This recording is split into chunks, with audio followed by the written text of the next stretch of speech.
We're going to be doing a Science of Mind class in another 2 weeks. It's going to be one of our own, and it's available for a very low cost, and we do have scholarships available for anyone who cannot afford to attend. So stay tuned with the office. That'll be on Tuesday nights. We're also doing a survey to find out how many people really want to take what's called certified or accredited classes. Those are much more expensive, and they could lead towards becoming a practitioner or minister. We have something like 30 classes, and we really want to get a good survey out so we can properly serve everyone. Most people come into our center through our Louise Hay class, and it's no wonder why. Louise Hay wrote a book that they think as many as 100 million people have read, but 65 million have purchased, and it's been translated all over the world in 28 different languages. So Louise is the person who causes everything to happen at First Center. Science of Mind is not really known in the world to the degree it was 40, 50 years ago. So we're very grateful for the contribution Louise Hay has made to New Thought, and the fact that she started her education right here at this center. We used to be called First Church of Religious Science New York. We still have that name as well. Now we go by First Center for Spiritual Living. So if you're interested in what Louise Hay herself learned, then you'd maybe want to consider getting involved in that Tuesday class, which is a pure Science of Mind class. And we're going to offer it at a price point so that everybody can afford it. If there's a challenge, I want you just to send a message to the center and speak to Jimmy. Anybody who's a member who has any kind of financial challenge, let us know and we'll figure out a way so you can attend, because we really want everybody who is interested in learning more to have the ability to take the class.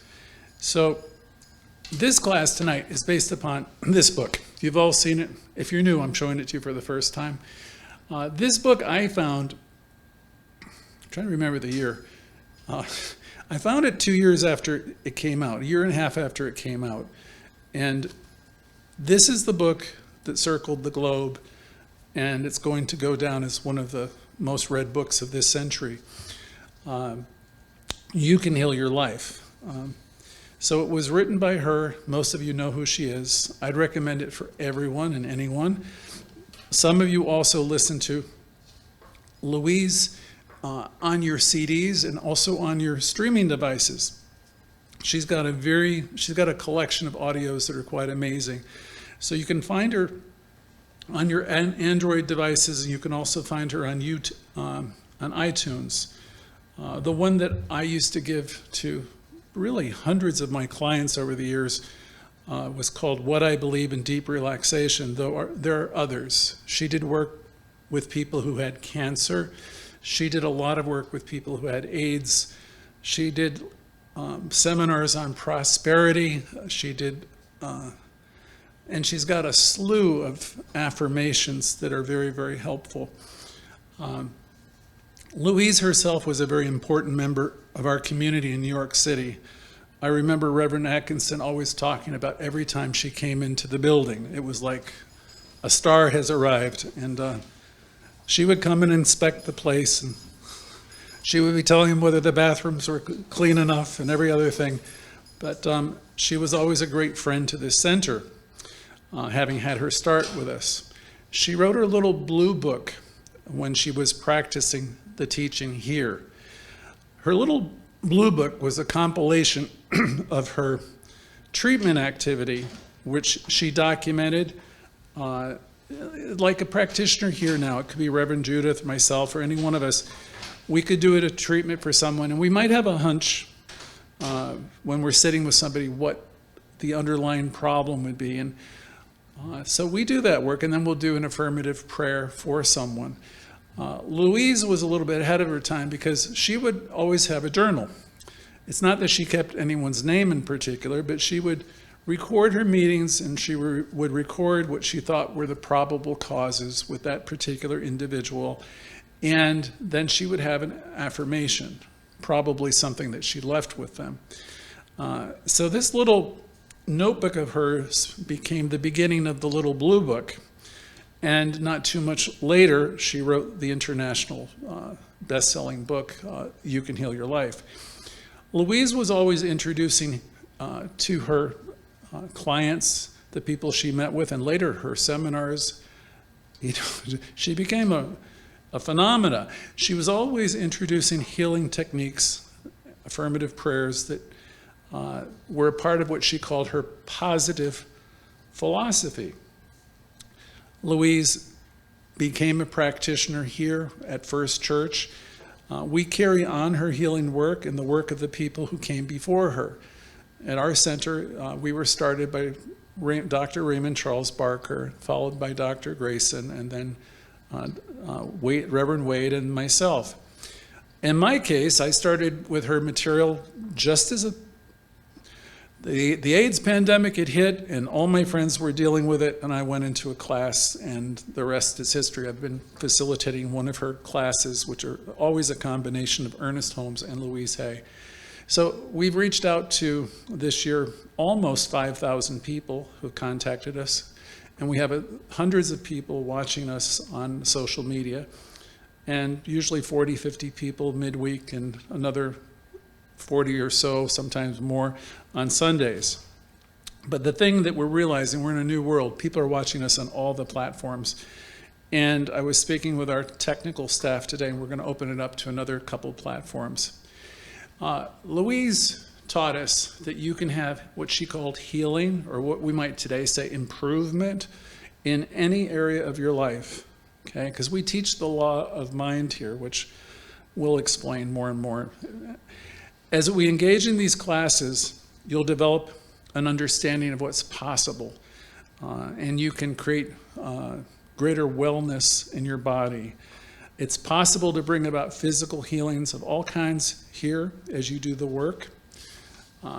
It's what some of you might think of it as a mind-body connection. That's another way of saying it. As you get your consciousness in a different place, it definitely impacts all areas of your life. So we learn here to expand our consciousness. It's possible for us to improve just about any area of our life. She said, if you follow this positive approach. And I'm going to be the first here to tell you, Louise Hay did not invent this stuff. We've been teaching it here forever. But she learned how to tap into it and communicate it in such a way that no one has ever done before. I don't know if anyone ever will. This teaching will help you lift up your spirits, your mood. It will help you change your relationships. It will help you do anything and everything because the law of life responds to you. Her philosophy was formed again right here at First Church of Religious Science, now First Center. I'm looking at the original diploma. We were formed here as an organization in 1949. So a little bit more. People have told me that Louise Hay had a very difficult upbringing. It's almost hard to believe because she was such a beautiful person, and wherever I encountered her, at a seminar or any other place, there's a person who you would think really had their act together, but like many of us, she had a tough upbringing. So you can never judge a book by its cover, and something was really important. We understand in this teaching that everyone is doing the best that they can with the consciousness they have. So Louise Hay, however beautiful and glamorous, overcame a lot. She had cancer once or twice, and she had to get at the underlying patterns within her, she would say in any one of her writings, because these underlying patterns of thoughts, these belief systems, act like a magnet to us. They bring to us many things. Now, ultimately, they're healing activities because whatever is coming to us is going to be an opportunity for us to step up. And we know that if you're involved in the teaching, but if you're not involved in the teaching, you can look at these great calamities as, bad things, awful things. Louise Hay commented once that she had an unstable home and her life had a lot of struggles. So I'm sure many of us can relate to that. She had what we'll call questionable programming when she was a child. In other words, we grow up. We have parents, one or two, and our parents pass on to us the best that they can. Louise was very hopeful a little bit later as a young woman when she got married that things would improve. Her marriage turned out to be an unhappy circumstances, and things didn't work out. And Louise acknowledged that there were many things that she herself needed to work on. I never found any reference where she ever blamed her husband. In fact, I've never found any reference where she blamed anybody. Louise was always talking about life lessons and the patterns within herself that she needed to change. Okay, so that's exactly what we do every week. When we talk about what's it been like being you this week, which we usually do every Thursday, Louise was doing the same thing. She was talking about the patterns within herself that needed to be addressed. What's it like being you? It's really like, okay, what's going on with me that has a tendency to keep causing me to wind up in the same place again and again? Louise was always bringing it back to herself as being the cause to her own experience. In many lessons over the year, I remember saying to this group, bring it back to yourself if you can. It's very easy for me to talk about who's in the office or who's in the congregation that's trying to upset the church or who's trying to work against the church. It's easy to do that, but it's better if you do it another way. You look within yourself. You bring it back to yourself. You're having problems with your husband, your girlfriend, your boyfriend, and you're going to make it all about what's wrong with them and what's missing.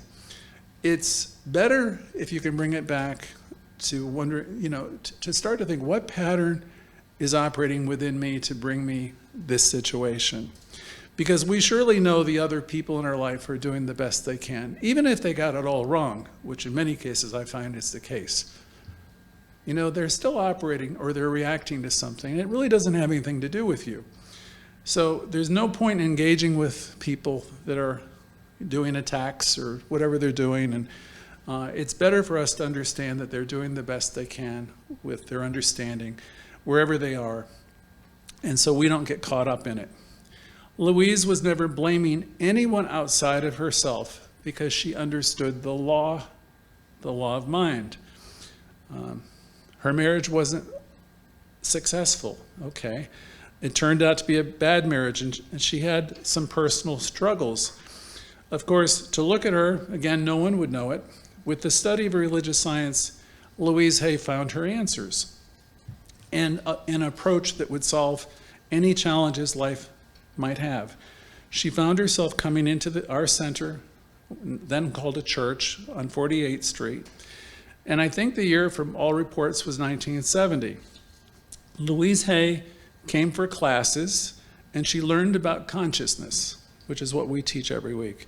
She learned about the very things that we teach, and she was a part of our practitioner ministerial program. She was, by all reports, a very popular member of the congregation. Everyone loved her. And I'm told she was always full of excitement. And she created, again, this little pamphlet, which now is published as her little blue book. And that little blue book was about how to heal your body. And as I've said in another class, which was very similar to this one, it didn't take a long time before she was noticed, because she stood out. And they asked her to speak in everything from hospitals to schools to churches, and she was asked to conduct some seminars. She explained the science of mind in the simplest of terms.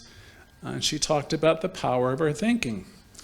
And she, as you come into religious science centers, especially the older ones, some of the prayer processes go on for a long time, and that's perfectly fine. But one of her gifts was she took some of our processes and she just made them all very simple. A simple prayer is just as good as a prayer that goes on and on. It's just a question of the consciousness that's with the prayer. So Louise began by introducing people to affirmations. I can very well remember in those early days that I would have yellow sticky notes on every mirror in my bathroom or wherever in the house, and I would have magnets on my refrigerator with every kind of affirmation. And affirmations definitely helped me, especially the ones that I repeated over and over again. The ones that stand over the years, like I am supplied and supported. You could tell yourself that hundreds of times a day, and it will help you. I am supplied and supported. Another old one is, this is God in my life. And that one's very powerful, because what that speaks of is everything that's happening. There is the presence that's here. This is God in my life, whatever it is. See, that can help you have a shift in consciousness, because when you're out of whack and you're in what we call separation, you're in a place where you believe you're alone in the world. And the fact here is that you are really never alone in the world. You are always connected with Spirit. You couldn't unconnect yourself. It's not possible. So you can always turn to Spirit or turn to the Father within, however you want to language it, and you're always in a place of restoration, because we live, we move, we have our being in Spirit. In those early days when Louise was teaching people how to do affirmative prayer, she was using affirmations a lot. I'll say to you all, every minister I've ever known and practitioner teach affirmative prayer. They do affirmative prayer, and they're always treating for their own consciousness. So if I'm doing a treatment for someone else, really the place I'm getting clear is in my own consciousness. Every time someone asks me to do a treatment, it's actually a gift, because before I can do that treatment for another person or that affirmative prayer, it's done in my consciousness, my mind first. So it's kind of like a little bonus here, You're getting clear yourself, and so it's my pleasure. It was Louise Hay's pleasure to teach this, because you're always teaching the very things you need to learn yourself. So Louise was always working on self-healing. Louise was always working on herself, and she was a person that was very generous in her sharing, and that spirit, that optimistic spirit, that positive approach that she had struck a nerve in the whole United States and then the world, because the bottom line for everybody, you have heard her say many times, is they don't feel good enough. In our upbringing, there's things where we've taught that we're not okay, and it's really too bad that we're raised that way, because no one intends to hurt us. But what we do with her work is you work on paying attention to the truth, and you start to cancel out the negative stuff. Wherever you find negative chatter, you find a way to release that pattern within you. Or as one of my early teachers used to say, we're in the business here of trading in the lesser ideas that we have for the greater ones. And and you can hear it from the 4 agreements when you talk about the family agreements, or it's the racket, it's the blind spots. So we have a lot of, we used to joke, blind spots. We have a lot of stuff within us, and we don't think we still have it, but we have it. Now, some of us who've done work on ourselves, and that would be anybody who's been in metaphysics for a while, you've consciously started to work with the law of life.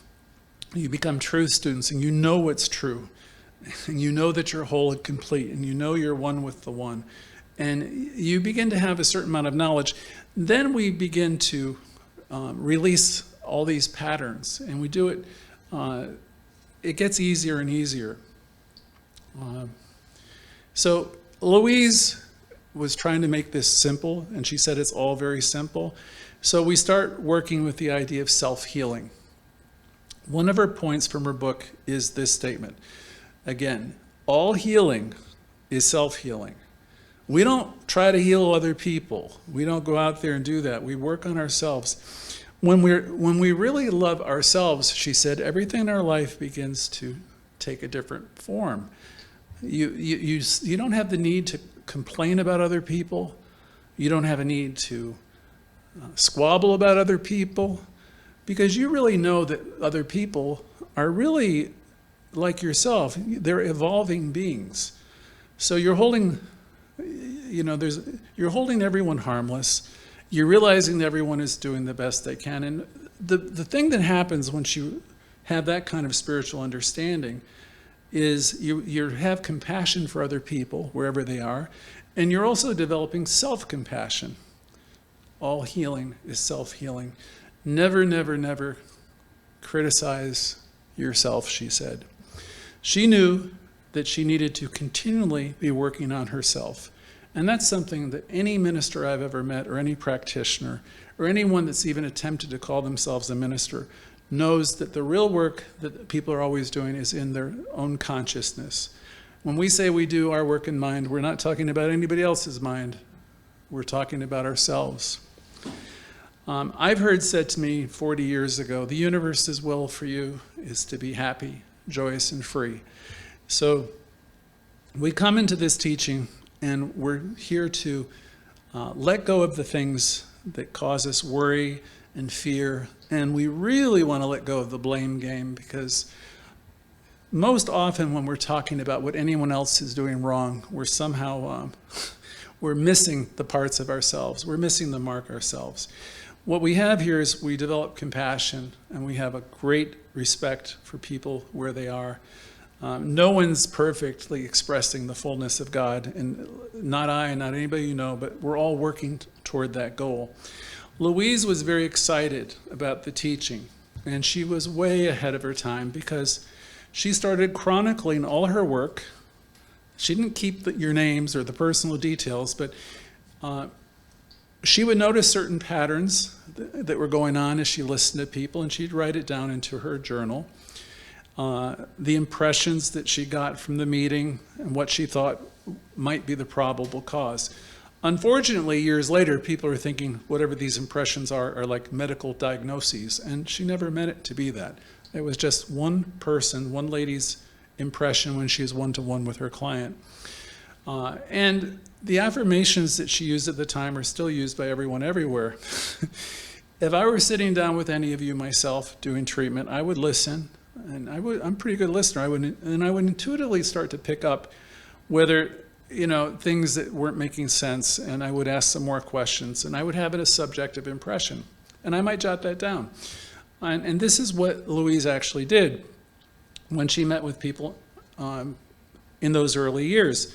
She kept a record, which over a period of time was a reference for her. So I kind of smile at it sometimes because I've been part of this work for something like 30 years. And people will read her booklet or the part of the book that's called The List, like it's a doctor's manual or something. And she never meant it to be that. It was simply her subjective impressions, things she was picking up when she was working with people. It wasn't her intention to have it be anything other than that. When Louise was doing affirmative prayer, she was always working with her consciousness, and if she's doing it for another, she was working with her consciousness for the benefit of the person she was treating for. We do the same thing here when someone asks us to do a treatment or an affirmative prayer. We take the time to connect, to meditate, to get clear. We take the time to be centered in the truth and sense the presence, and then we speak the truth that we know and realize for another person. Louise Hay began to do her work in consciousness here, and it's the same work we do here all these years later. After Louise had all these subjective impressions, she would also list positive new thought patterns that people could use. And again, as I said before, people are still using those impressions all over the place. So what we do here is we're always working on ourselves. We're always working on our own consciousness because we really want to trade in the lesser ideas that we have, the patterns that are within me, the stuff that I got. See, I got a lot of really wonderful things from my parents. Sometimes I feel like I'm bragging about them. But the fact is I got a lot of really good stuff from both of my parents. But if I want to be 100% honest, they also passed on some things to me that really were not too great. And I said before, I remember probably a year or two before my mother passed away, I had one of those discussions with her, and she said, we had you when we were in our early 20s. And she said, if we had it to do over again, we would be teaching you a lot of other things. So, but that's how it happens. We grow up in families, and whatever they have, they pass on to us. And that becomes, in many instances, our life work, to keep the good stuff and have the willingness to trade in the lesser things for the greater. Each of us are now in the next generation from where our parents were, so we know more, we embody more, we cherish our memories. Recently we had a Father's Day. We cherish the memories of our parents and all that they gave us, but we're here to go forward, right? Let me see if there was anything else in this lesson I wanted to say. Louise would say affirmations and suggest we use affirmations often. And I use them to this day. Sometimes I don't have the time to go and do a whole treatment. But I have a list of affirmations that are very good. And that treatment that I read to you tonight from Raymond Charles Barker is one of the most powerful treatments I've seen in quite a while. I've got probably a dozen people now reading that daily, and I'd be happy to share it to you or have Jimmy share it with you if you wanted it. Louise was always talking about the law and the use of the law in improving your life. And she said it's all very simple, and that used to bug people because she didn't say it was easy. She said it's simple. Last week in a class I said, the best thing anybody could really do for themselves is just plug into what we do on Sunday and Thursday. Because we have a tendency to forget certain things. We forget how great we are. We forget we are one with the one power. We forget that we're heirs to all good things. We forget that, we have this, we live, we move, we have our being in this divine energy. And it's always wooing us and trying to get our attention. But we forget. There was a song associated with the Louise Hay work, and the lyrics were remembering and forgetting. See, when you're plugged in and you stay plugged into this teaching, we'll keep reminding you of how wonderful you are, and we'll remind you of the truth of you, and we'll let you know that all things are possible for you. Healing of every kind is possible. If you pull away and you get into your own thoughts and the thoughts of the world, it's very easy in a short period of time to start thinking everybody's against you. And if you keep nurturing thoughts of fear and judgment and resentment, it's not attractive. You're going to experience a tremendous amount of pain, and it's really unnecessary. I mean, unless, of course, you've got to go through that, then you have to go through it. But it would be my fervent hope that you stay plugged in. And if you can't be with us on a given Thursday or a Sunday, or we're going to have this class coming up in a couple of weeks, you're all invited to join that too. Try your best to plug in even afterwards, because most of our things we have on rebroadcast also. And you could become a member of this center very inexpensively. It's only like $50 a year. And you don't need to be a member to partake in anything we do, because mostly everything we do is very close to being free, if not free. So Louise said it's all very simple. I told you I never heard her say that it's easy. Very simple, she said. And of course, she was talking about the law. She was saying, essentially, what I would say here every week. Life is responding to you perfectly, always. It responds to your consciousness, and then every experience you have, if you're really understanding this process, you're going to understand it's about your consciousness. So it's really good to get out of the blame game. I don't want to talk about what they're doing over here, or the other church is doing, or what the ministers are doing, because everybody's doing something. And I have to understand, even when they're acting out, they're doing the best they can with what they know, right? And in your own life, with your girlfriends, boyfriends, and family, they're operating at their level of consciousness, and really that doesn't have a lot to do with you. I always remember when I say that Terry Cole Whitaker wrote that book, What You Think of Me Is None of My Business, right? So we want to take it back to ourselves and realize that it's our thoughts that create our reality, and we're working on our consciousness. We're not trying to change anybody else. Your consciousness is mirrored in your world. You've heard the expressions, or if not, I'm going to say it if you're very new. As within, so without. So whatever lives inside of you plays outside of you is another way of saying it. If you don't like what's going on in your life, the drama, if it's too heavy and it's contentious and there's a lot of unhappiness, then you can, not only you can heal your life, you can change it. You can change it quickly. You begin wherever you are. Just notice your thought, and if your thought is not life-giving, you can start here, start now, and you can stop it. Stop in the name of the love. Do whatever you need to do and say that's not true. Read that Barker treatment that I started with tonight. Do your affirmations. Hijack that negative conversation, that train of conversation that will bring you predictably to places that you don't want to go. Ernest Holmes said there's power for good in the universe and you can use it. Well, so we have power, and you can have a great life, and you can have prosperity, and you can have better health, and you can have wholeness, and you can have happiness, and you can have a good relationship with good people. The universe is not holding back on any of us for any of these things. In fact, if anything, if we can trust the words of Emerson, the universe is wooing us.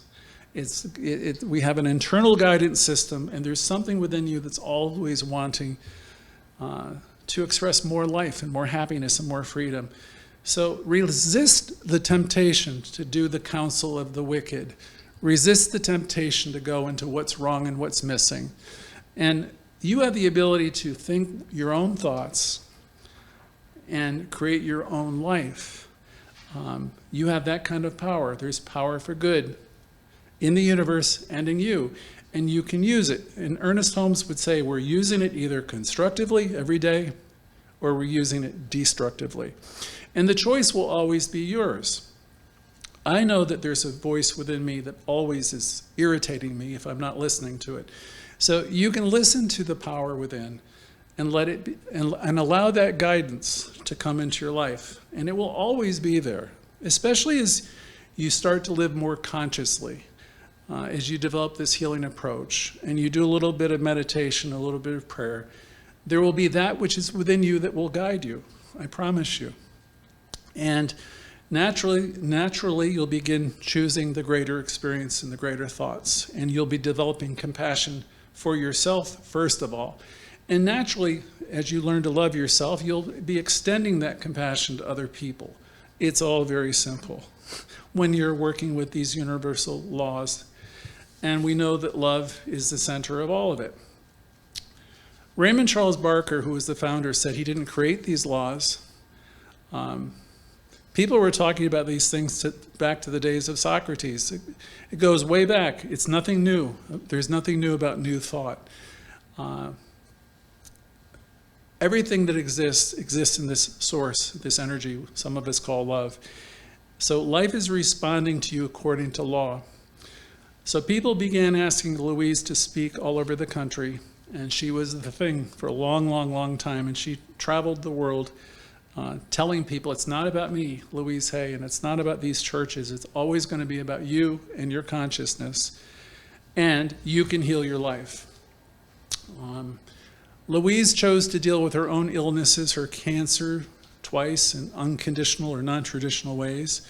And that scares some people, the thought of not following the doctor's advice. But in her case, she was utilizing both the physicians, the best around, and also her consciousness, because she realized there is God in all the doctors too.